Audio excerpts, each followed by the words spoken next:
Өөртөө итгэх итгэл гэдгийг магадгүй self confidence гэдэг үгээр бас гарч ирж байгаа бах тийм ээ. Энэ бол илүү ур чадвартай холбоотой. Та илүү нийгэмд хэрэгцээтэй ур чадварыг эзэмшээд хүмүүст хэрэгцээтэй зүйлийг хийгээд явхлаар би чадах юм байна, болох юм байна гэдэг тэр мэдрэмжийг авч байгаа.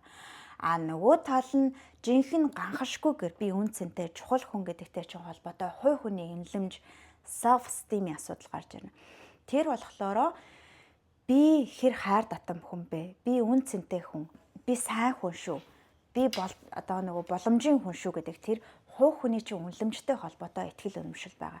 Энэ болохоор эдгэрлийг дагаж орж ирдэг одоо хувь хүний мөн чанартай холбоотой ойлголт байдаг. За, эго болохоор зүгээр бидний self confidence буюу хувь хүний үнэлэмж доогуур байх үе тэрийг халахлж гарч ирдэг.